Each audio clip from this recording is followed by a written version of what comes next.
ठीक है, तो starting with low pass RC circuit as an integrator. So this is the topic of today's lecture, first topic of today's lecture. ठीक है, तो this circuit is, कौन सा circuit है ये?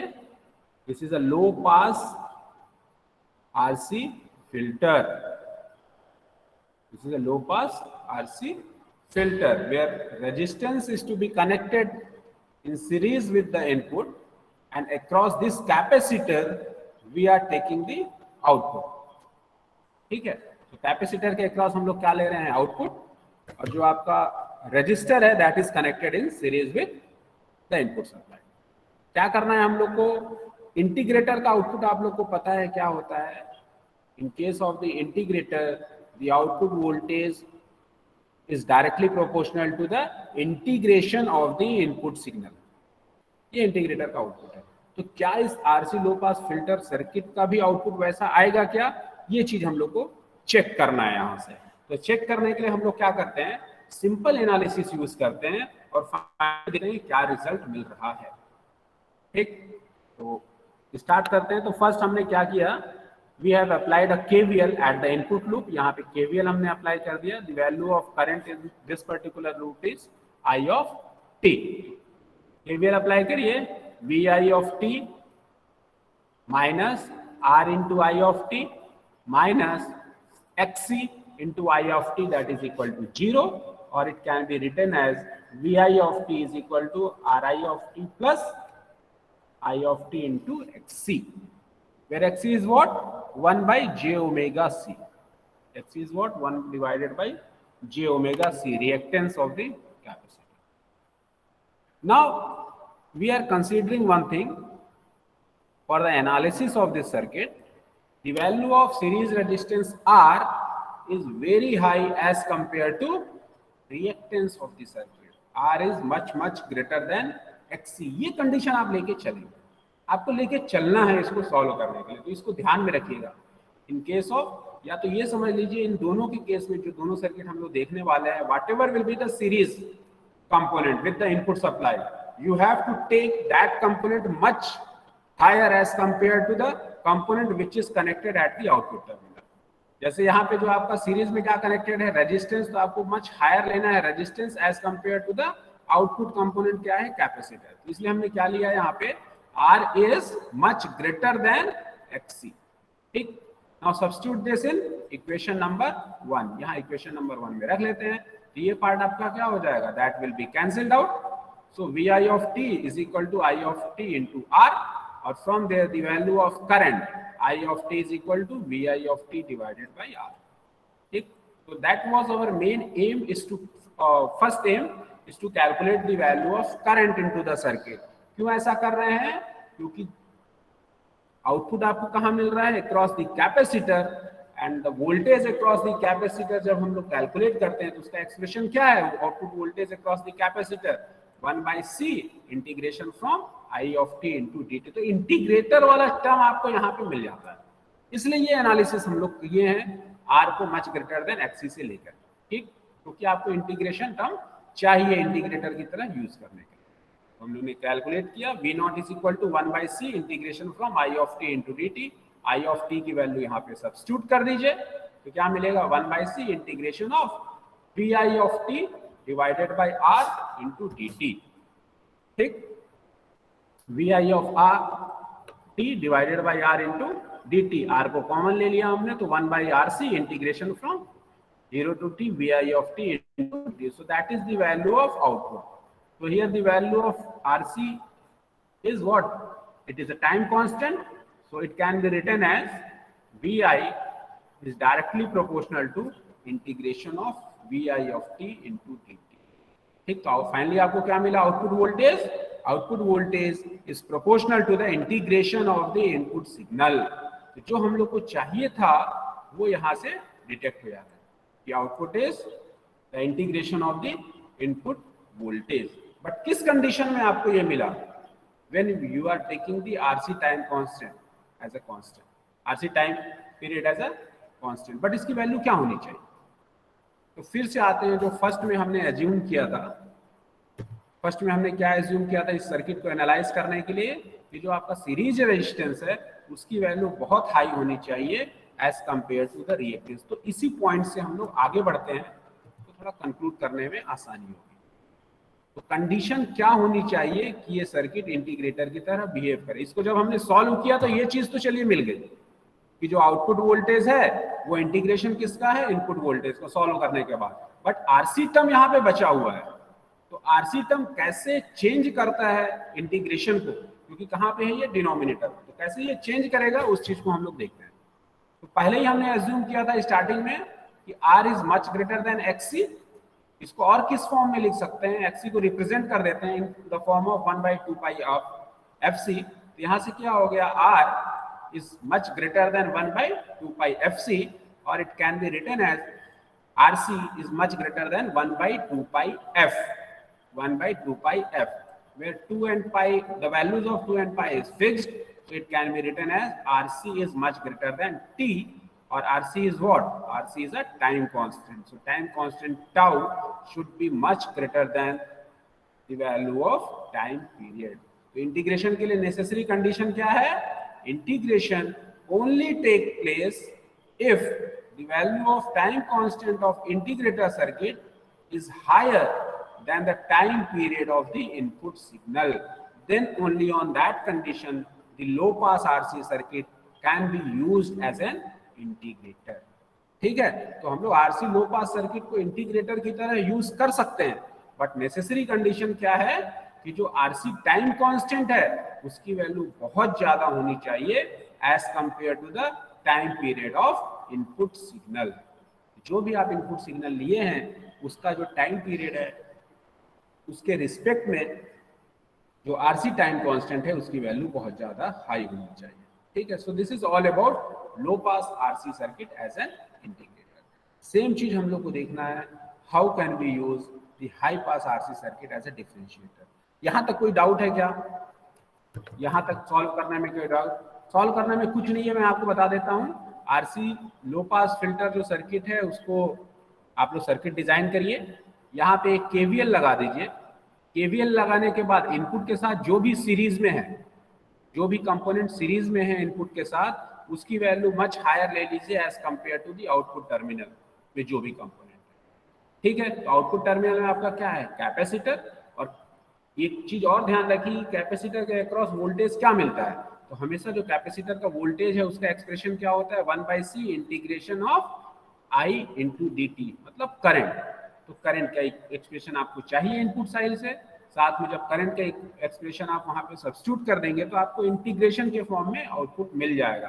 तो इंटीग्रेटर की तरह वहां से एक चीज क्लियर है कि हम लोग इसको यूज कर सकते हैं। तो वही चीज हमने यहाँ पर किया है कि एज्यूम कर लिया जो भी सीरीज कंपोनेंट है वो मच हायर है as compare to the output. फिर उसके बाद यहाँ से कैलकुलेट कर लिया हमने करंट और उसको लगा दिया कहाँ पे, जो भी आउटपुट कंपोनेंट है उसके एक्सप्रेशन में। जैसे ही रखा हमने तो हम लोग को फाइनली वैल्यू क्या मिल गई आउटपुट की, 1/RC integration of V in of t into dt। But ये टू इंटीग्रेशन कब पॉसिबल है कि V0 is directly proportional to integration of V in of t into dt, जब RC टाइम कांस्टेंट की value हम लोग define कर सकें। तो RC टाइम कांस्टेंट की वैल्यू कितनी होगी इसको डिफाइन करने के लिए हम लोग स्टार्टिंग कंडीशन से आते हैं, जो हमने एज्यूम किया था स्टार्टिंग में कि जो सीरीज रेजिस्टेंस है उसकी वैल्यू मच हायर है एज कंपेयर टू XC। तो उसी से हमने सॉल्व किया, XC की वैल्यू को चेंज कर दिया हमने विथ 1/2 पाई FC।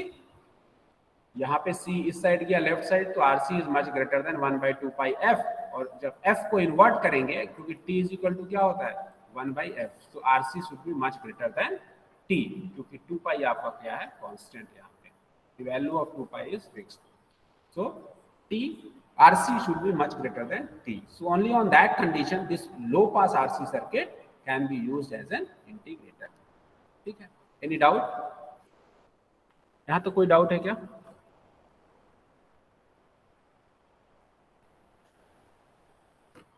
जल्दी से बता दीजिए किसी को डाउट है तो। ठीक है, तो ये पार्ट में कोई डाउट नहीं। तो लास्ट टॉपिक पे चलते हैं, high pass RC circuit as a differentiator. मैं आपको पहले ही बताया low pass RC circuit as an integrator and high pass RC circuit as a differentiator, दोनों 99% सेम है दोनों का operation.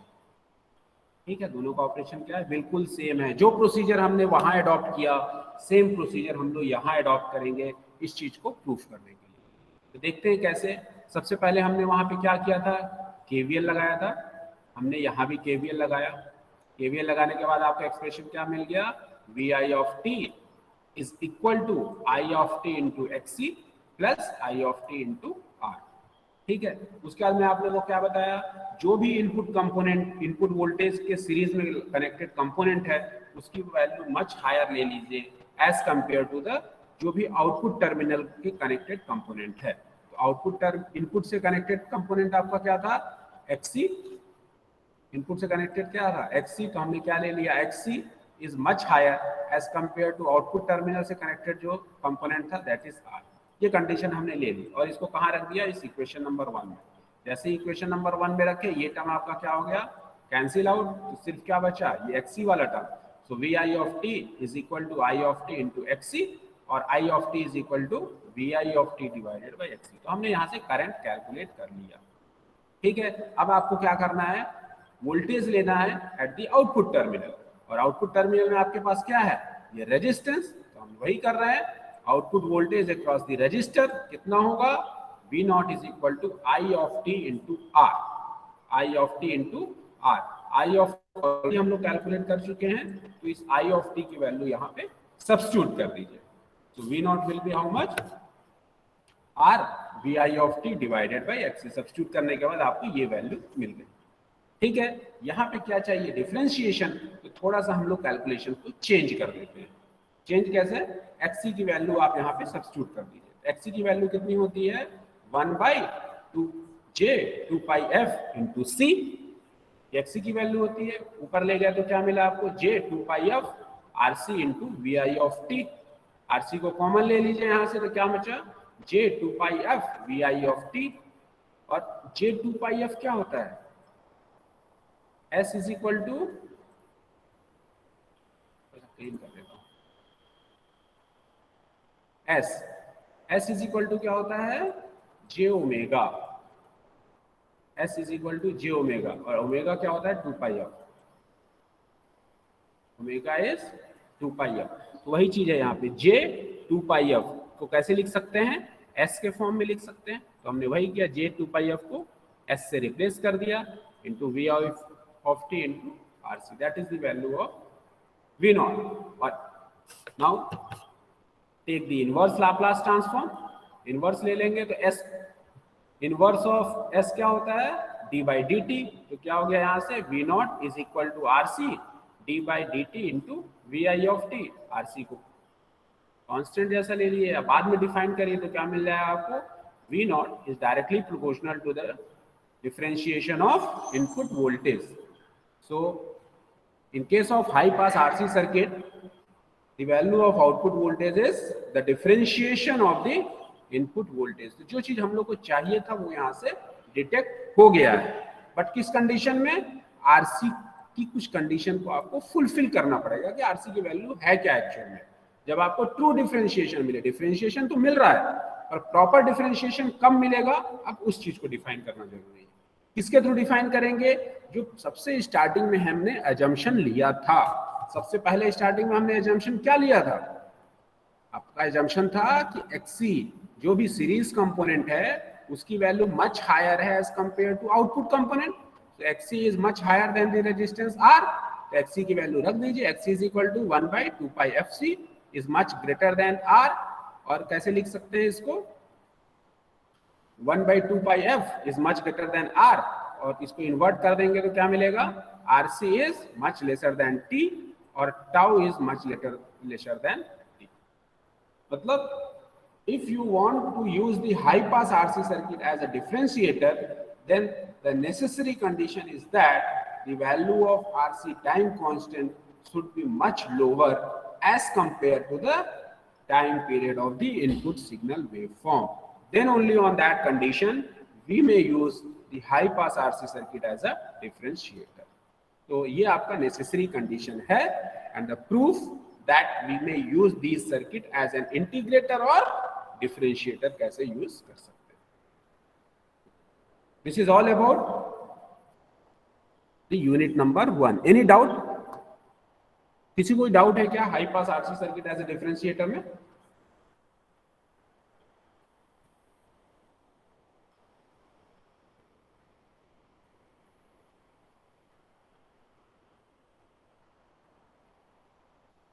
If you have any kind of the doubt, you may just ask me right now.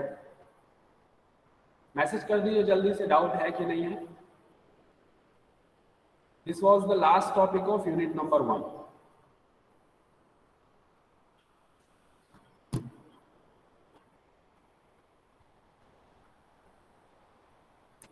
ठीक है, किसी को कोई भी डाउट नहीं है तो मैं ये समझता हूं कि आप लोग का, क्योंकि ये तो लास्ट टॉपिक था यूनिट नंबर 1 का. ठीक, यूनिट नंबर 1 में अगर किसी को किसी भी टाइप का डाउट है तो आप मुझसे कभी भी पूछ सकते हैं, उसको क्लियर कर सकते हैं. चीजें आपको क्लियर होनी चाहिए, ये अपना मेन एम होना चाहिए. ठीक है, अगर आपको लगे किसी भी पॉइंट में कि नहीं ये चीज समझ में नहीं आया तो बेझिझक मुझसे कभी भी पूछिए, मैं उसका आंसर दूंगा आपको. ठीक है, यूनिट नंबर 1 आपने स्टार्ट किया क्या पढ़ना? कुछ लगा क्या आप लोग को कहीं पर यूनिट नंबर 1 में चीज समझ में नहीं आई या कुछ डाउट है? वो चीज मुझे बता दीजिए तो मैं आपको क्लियर कर दूंगा. ठीक है, नेक्स्ट टाइम हम लोग स्टार्ट करेंगे unit number 3.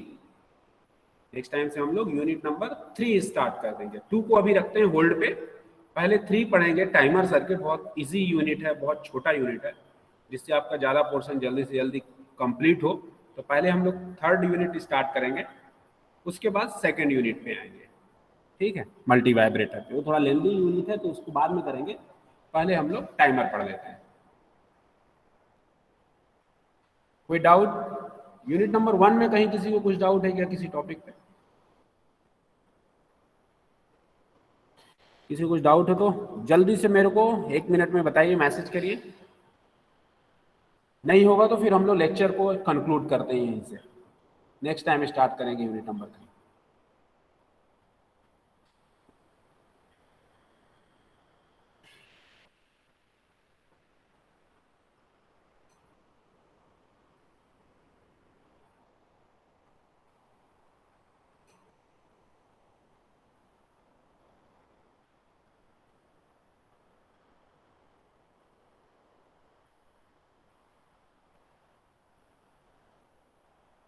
Any doubt? Complete करें, खत्म करें यहां से लेक्चर.